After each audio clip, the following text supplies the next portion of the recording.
So hello students, welcome to my YouTube channel and today we are going to discuss about next topic of vectors that is cosine law और एक sign ला। दो लाज जो है वो हम करेंगे। आज हम कोसाइन ला करेंगे, उसके बाद में साइन ला करेंगे। ठीक है।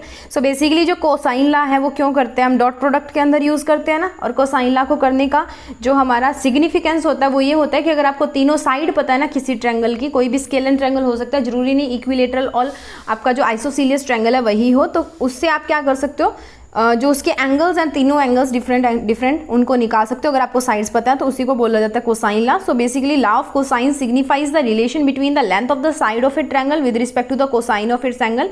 It is also called cosine rule. यानी कि जो कोसाइन ला है ना, वो जो लेंथ होती है ट्रायंगल्स की उनके बीच में और कोसाइन के जो एंगल्स होते हैं, जैसे तीन एंगल होंगे ना 1 2 3, उनका कॉस जो होगा उनके बीच में जो रिलेशन है वो फाइंड जो वो है हमें देता है और इसको कोसाइन रूल भी बोला जाता है। ठीक है।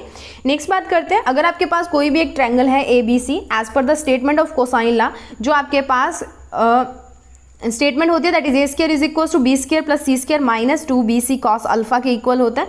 ये मैं आपको करवाऊंगी आगे जब हम प्रूफ करेंगे, जहाँ पे ABC हमारी तीन साइड हैं ट्रायंगल की और अल्फा जो है वो एंगल बन रहा है B और C के बीच में, जो यहाँ पे मल्टीप्लाई हो रहे होते हैं ना, उन्हीं के बीच का एंगल हमने लेना होता है। ठीक है।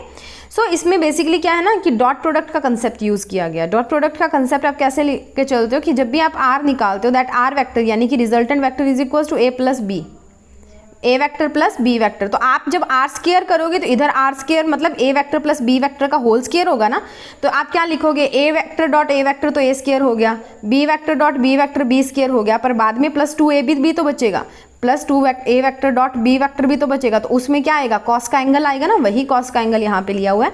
ठीक है। सो नेक्स्ट बात करते हैं। अभी सिमिलरली हम बीटा भी निकाल सकते हैं और गामा भी निकाल सकते हैं। यहाँ से आपने क्या करना है, इसको रीअरेंज करना है। ठीक है। यानी कि ए स्क्वायर और सी स्क्वायर को उधर ले जाओ और बाकी जो 2ac minus 2ac cos beta इसको इधर रखो और उसके बाद में सिर्फ यहाँ से कॉस बीटा और कॉस गामा की आप वैल्यूज जो है वो फाइंड आउट कर सकते हो। ठीक है। नेक्स्ट बात है, ये हमारे पास कोई ट्रायंगल है। ठीक है। इसके वेरियस हमें एंगल्स दिए हुए हैं, तो आप जब लिखोगे तो हमने मान लो अल्फा बीटा गामा जो भी निकालने होते हैं उसको साइड के विद रिस्पेक्ट टू हमने जो है उसको लेना होता है। जैसे मान लो अगर हमने कॉस अल्फा निकालना है, सो कॉस अल्फा हमारे पास क्या होता है, B square plus C square minus A square divided by 2bc, ये होता है कॉस अल्फा। ठीक है। इसके आगे मैं आपको ट्रिक भी बताऊंगी कि कैसे आपने करना है और इसका प्रूफ भी मैं आपको करवाऊंगी। ठीक है। तो दिस इज आर ट्रायंगल जिसकी हम बात कर रहे हैं। स्केलन ट्रायंगल है, कोई भी साइड्स इक्वल नहीं है, एंगल्स डिफरेंट आपको दिए हमें, डिफरेंट साइड्स दी हुई हैं दैट इज ABC, उनकी लेंथ अलग अलग हो सकती है।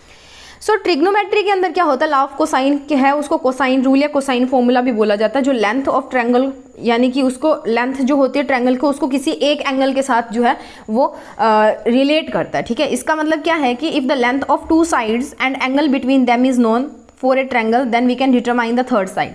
अगर आपको तीन साइड पता है तो आप एंगल निकाल सकते हो। अगर आपको दो साइड और एक एंगल पता है तो आप तीसरी साइड निकाल सकते हो। ये इसका जो है वो यूज होता है ट्रायंगल लॉ का। ठीक है। So this is all about the concept of cosine law. इसके बाद में हम बात करते हैं इसके प्रूफ की, तो प्रूफ के ऊपर चलते हैं। साथ में मैं आपको बताऊंगी कि आप नॉर्मली इन फॉर्मूलाज को कैसे याद कर सकते हो, मतलब ट्रायंगल को देख के आपने कैसे बनाना है, तो उसके लिए चलते हैं अपने प्रूफ के ऊपर। Now students we are going to discuss about the proof of cosine law, जिसमें हमने क्या किया था, अभी तक हमने बोला cos alpha is equals to किसके इक्वल निकाला था हमने, B square plus C square minus A square divided by 2bc, इसके इक्वल निकाला था। मान लो ये वाला हमारा कोई एक ट्रायंगल है जिसमें ये A है, this is B and this is C। ठीक है। इसके ऊपर क्या है, हमारे डिफरेंट एंगल्स बन रहे हैं। यहाँ पे एक एंगल बन रहा है, यहाँ पे एक एंगल बन रहा है और एक यहाँ पे बन रहा है। मान लो ये कोई साइड A हो सकती है, ये B हो सकती है, ये C हो सकती है, तो हम डिफरेंट अपने जो एंगल्स हैं वो निकाल सकते हैं बाय यूजिंग कोसाइन लॉ। अगर हमें साइड्स पता है ना, कोई भी स्केलन ट्रायंगल हो सकता है जिसकी अलग अलग साइड्स हो, उससे हम क्या कर सकते हैं, अपना जो एंगल्स हैं जैसे अल्फा बीटा गामा जितने भी एंगल्स होंगे, तीन जो एंगल बनते हैं वो तीनों के तीनों जो है वो हम इसमें से फाइंड आउट कर सकते हैं। ठीक है। सो बेसिकली होता क्या है इसके अंदर, इसके प्रूफ से हम देखेंगे। सो प्रूफ के लिए हम चलते हैं नेक्स्ट। अब देखो कि कोई भी हमारे पास मान लो ट्रायंगल है। ठीक है। कोई भी ट्रायंगल हम अगर लेके चलते हैं, सो उस ट्रायंगल में हमारे पास देखो नॉर्मली हम क्या करते हैं, उसको रिप्रेजेंट कर देते हैं किसी भी एक वेक्टर से। उसको हमने रिप्रेजेंट कर दिया किसी भी एक वेक्टर से, दैट इज ए वेक्टर, और ये इसको रिप्रेजेंट कर दिया बी वेक्टर से। ये ए वेक्टर हो गया, ये बी वेक्टर हो गया। ठीक है। सो इसका रिजल्टेंट किस डायरेक्शन में जाता होता है, ये होता है अकॉर्डिंग टू ट्रायंगल ला। ये हो गया इसका रिजल्टेंट, ठीक है। अब रिजल्टेंट होने के बाद ये दिस इज आर वेक्टर, हम इसको क्या लिखते हैं by triangle law, that is A square plus B square is equals to A vector plus B vector is equals to R vector, and this can be also written as A vector plus B vector minus R vector is equal to 0। ये हम इसको लिख सकते हैं, यानी कि r का minus are हो गया। r का माइनस आर होने का मतलब जो r का यहाँ पे हेड था ना वो यहाँ पे आ जाएगा, यहाँ पे आ जाएगा, और एक नया ट्रायंगल हमें देखने को मिलेगा, एंड दैट ट्रायंगल इज कि ये हमारा a वेक्टर, ये हमारा b वेक्टर और ये हमारा r वेक्टर, ठीक है। r माइनस आर हो गया, माइनस आर वेक्टर, ठीक है। सो ये a था, ये b है और ये माइनस आर हमारा बन रहा है, ठीक है। सो यहाँ तक आपने लिखना है। यहाँ तक लिखने के बाद हम अगर नेक्स्ट मूव करते हैं, अब नेक्स्ट में देखो हमने क्या करना है, जैसे a vector plus b vector minus R vector is equal to 0 आ गया हमारे पास, ठीक है। ये 0 के इक्वल आ गया। अब 0 के इक्वल आने का मतलब क्या, दिस इज 0, ठीक है। अब इस r वेक्टर को मैं मान लेती हूँ ये कोई c वेक्टर है, यानी कि ये a वेक्टर था, ये b वेक्टर था, ये कोई जो माइनस आ रहा है दैट विल बी, मान लो कि c वेक्टर है, this is equals to a vector and this is equals to b vector, ठीक है। ये कोई c वेक्टर है तो हम इसको ऐसे लिख सकते हैं, a vector plus b vector plus c vector, minus r की जगह पे c वेक्टर पुट कर दो, इज इक्वल टू 0। ये लिखा जा सकता है। अब इसी इक्वेशन में से मैं इस इक्वेशन को ऐसे लिख सकती हूँ, a vector is equals to minus of b plus c vector. कोई चेंज हुआ, b प्लस c उधर जाएंगे, दोनों माइनस के हो जाएंगे, माइनस मैंने कॉमन निकाल लिया, ठीक है।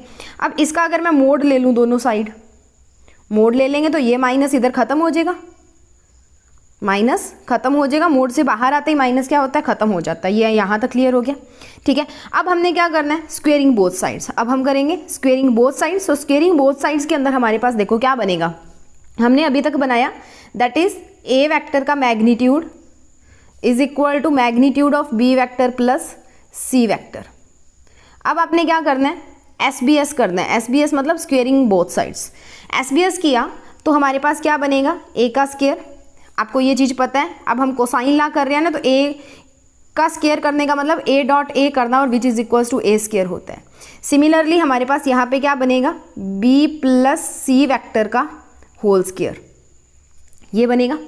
सो we can write a square is equals to, अब देखो b वेक्टर को जब आप स्क्वायर करोगे ना तो इसको सीधा b स्क्वायर हम लिख सकते हैं, बट एक्चुअल में ये क्या बनता है, b vector dot b vector बनता है, और b vector dot b vector is equals to b square होता है, ठीक है। So this is b square, similarly this is c square, but this is, ये c स्क्वायर हो गया, but this is 2b vector dot c vector. अब same same होते तो स्क्वायर हो जाता, बट सेम नहीं है तो ऐसे आएगा।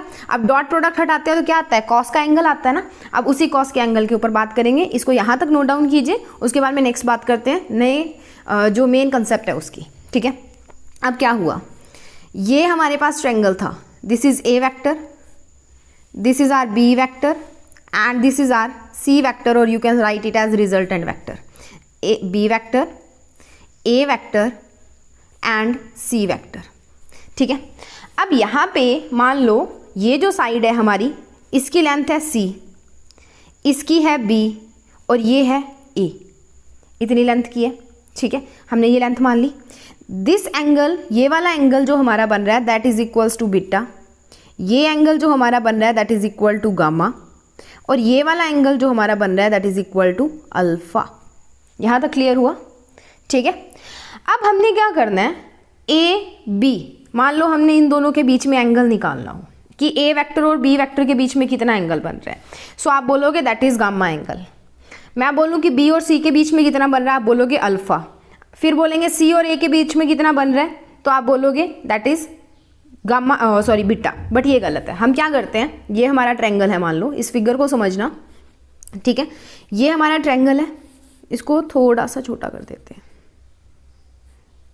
ठीक है। मान के चलना है कि ये कोई भी हमारा ट्रायंगल था, ठीक है। इस चीज को ध्यान से समझना, पूरा इसी के ऊपर लाई करेगा। This is a vector, this is b vector and this is c vector, b vector, c vector and a vector. अब क्या होगा, यहाँ पे एंगल आपको गामा दिया है, बी और ए के बीच में एंगल गामा नहीं बनता, बी इसको आगे प्रोड्यूस करोगे, ये जो एंगल बनेगा टोटल स्ट्रेट एंगल बन रहा है 180 डिग्री का, तो ये वाला जो एंगल होगा that is 180 degree minus gamma, ये बनेगा एंगल ए और बी के बीच में। क्यों? क्योंकि जब भी क्या होता है, हेड टेल का कॉम्बिनेशन होता है, यानी कि एक के हेड के ऊपर दूसरे की टेल पड़ी होती है, तो हम आउटसाइड वाला या बाहर वाला एंगल जो है, बाहर वाला एंगल आपने लेना है, बाहर वाला एंगल। ओके, बाहर वाला एंगल लोगे। अब यहाँ पे देखो ए का हेड है बट बी की टेल है, यहाँ पे बी का हेड है बट सी की टेल है, तो एंगल क्या आएगा, ये इधर इसको प्रोड्यूस करोगे, ये जो एंगल बनेगा दैट इज ये अगर अल्फा था, अगर ये एंगल अल्फा है आपका, तो this is 180 degree minus alpha. ठीक है, अब यहाँ पे गामा जो हमारा बन रहा है बीटा, तो यहाँ पे जो एंगल बनेगा that is 180 degree minus beta. तो ए और बी के बीच में जो एंगल बनेगा that is 180 degree minus gamma, B और सी के बीच में जो बनेगा that is 180 degree minus alpha. ठीक है, और सी और ए के बीच में जो बनेगा that is 180 degree minus beta. Okay, ये मैं आपको दोबारा बना के दे देती हूँ अच्छे से। सो इसके बाद की बात अगर हम करते हैं, ठीक है, ये मेन हमारा कंसेप्ट हो गया अब तक। सो अब मैं आपको लिखवा देती हूँ कि ए और B, A vector and B vector के बीच में जो एंगल बनेगा that is 180 degree minus gamma, ये आप लिख सकते हो। एंगल बिटवीन लिखवा रही हूँ, बी एंड सी के बीच में जो एंगल बनेगा that is 180 degree minus alpha. C और ए के बीच में जो एंगल बनेगा, वेक्टर्स लगा लेना, C vector and A vector के बीच में जो एंगल बनेगा that is equals to 180 degree minus beta, ये आपने लिखने हैं। ठीक है, अब हमारे पास पीछे क्या बन रहा था, दिस इज, ये हो गया यहाँ तक। ठीक है, अब हमारे पास पीछे बन रहा था that is A square is equal to B square plus C square plus 2a dot B बन रहा था ना, 2a B vector dot C vector, ये बन रहा था। अब इसका डॉट प्रोडक्ट हटाओगे तो बी और सी के बीच में जो एंगल बन रहा है वो आ जाएगा, और बी और सी के बीच में एंगल कौन बन रहा है, 180 degree minus alpha. So a square is equals to B square plus C square plus 2bc, ठीक है, और साथ में 180 कॉस 180 डिग्री माइनस अल्फा आ गया। आपको ट्रिग्नोमेट्री में मैंने करवाया था that is cos 180 degree minus theta, 180 degree minus theta is minus cos of theta, minus cos theta के इक्वल होता है, तो ये आ जाएगा माइनस कॉस अल्फा के इक्वल। तो ए स्क्वायर किसके इक्वल हो गया, A square is equals to B square plus C square plus minus का, ठीक है, माइनस 2bc कॉस अल्फा। ठीक है, इसके इक्वल आ गया। अब आपने क्या करना है, इस कॉस को वाले को उठा के इधर ले जाना और इस ए वाले को उठा के इधर ले आना है। ठीक है, सो देखते हैं, नेक्स्ट करते हैं। सो अभी तक हमने किया that is A square is equals to B square plus C square minus 2bc cos alpha. इस कॉस अल्फा वाले को उठा के इधर लेके आओ, इधर आके पॉजिटिव का हो जाएगा 2bc कॉस अल्फा। ए को उठा के उधर ले जो नेगेटिव का हो जाएगा that is b square plus C square minus A square. ठीक है, माइनस का हो गया। सो इसको हम और क्या लिख सकते हैं, ये 2bc इसके नीचे आके डिवाइड हो जाएगा, तो cos alpha is equals to B square plus C square minus A square divided by 2bc। यही तो हमने प्रूव करना था, this is the cosine law. ठीक है, ऐसे ही आप क्या कर सकते हो, बीटा भी निकाल सकते हो, गामा भी निकाल सकते हो। अब एक आपको मैं थोड़ी सी ट्रिक बताती हूँ कैसे निकालना होता है। ठीक है, उसके लिए ना हम एक ट्रायंगल और बनाते हैं दोबारा। मतलब ट्रिक इन द सेंस क्या है कि आप वहाँ से मतलब देख के ही बता सकते हो कि क्या होगा। तो उसके लिए हम क्या करते हैं ना, एक ट्रायंगल बना लेते हैं। ठीक है, this is a vector, this is r b vector and this is r c vector. Okay, अब क्या होगा, ये साइड है सी हमारी, ये है बी हमारी, और ये है ए बी सी। फर्स्ट से शुरू हो जाना, a b and c. Okay, अब जो ए के सामने एंगल बनेगा दैट इज अल्फा, उसको लिखना है अल्फा। बी के सामने वाला बीटा, और सी के सामने जो बच गया दैट इज गामा। लिख लिया आपने। हमने निकालना है that is cos alpha, cos alpha निकालना है, अल्फा एंगल ये रहा। ठीक है, अब आपने क्या करना है, इसके सामने वाली साइड को छोड़ देना है, बाकी दोनों का स्क्वायर करके ऐड कर देना है, बी स्क्वायर प्लस सी स्क्वायर, और जो सामने वाली साइड है उसका स्क्वायर माइनस कर देना है, बिल्कुल इसके सामने वाली ये वाली साइड, ए का स्क्वायर माइनस कर दो, बाकी दोनों का स्क्वायर करके ऐड कर दो। अब डिवाइडेड बाय, अब देखो b का स्क्वायर c का स्क्वायर हो रहा है, ठीक है, तो दो दो बार आ रहे हैं ना b और c, b dot b c dot c, ठीक है, तो इन दोनों को हम ऐसे लिख देंगे दैट इज 2bc। दो साइड है ना, एक ये और है कौन कौन सी, b और c, तो cos अल्फा आ गया, ठीक है। Similarly you can right cos जो बीटा है वो भी हम लिख सकते हैं। cos बीटा कैसे लिखोगे, देखो बीटा के सामने कौन है, b, तो हम क्या करेंगे a square plus c square कर देंगे और माइनस b स्क्वायर कर देंगे, क्योंकि सामने वाली को माइनस करना है और डिवाइड किससे करना है, a और c दो साइड हैं तो 2ac से डिवाइड कर देंगे, तो वहाँ से हमारे पास cos गामा आ जाएगा, ठीक है। सिमिलरली cos बीटा, वैसे ही हम cos गामा निकाल सकते हैं, दैट इज cos गामा के सामने कौन है, c स्क्वायर, तो हम लिखेंगे a square plus b square minus कर देंगे c स्क्वायर और divided by 2ab। This is all about the cosine law. तो इसके अंदर हमने इसका बेसिक कंसेप्ट देख लिया, उसके बाद में इसकी डेरिवेशन देख ली। जब आप करोगे तो इसको इसी मेथड से करना है। इसकी डेरिवेशन जो है वो आपको कमेंट बॉक्स में मिल जाएगी अच्छे से लिखी हुई, ठीक है। बाकी जो आप गूगल वगैरह पे सर्च करोगे काफ़ी कॉम्प्लिकेटेड मेथड वहाँ पे दिया हुआ है, तो आप इसी मेथड से कर लो, आपका ईजिली निकल के जो है वो आ जाएगा। सो आज के लिए इतना ही, नेक्स्ट मिलेंगे साइन लॉ की डेरिवेशन के साथ।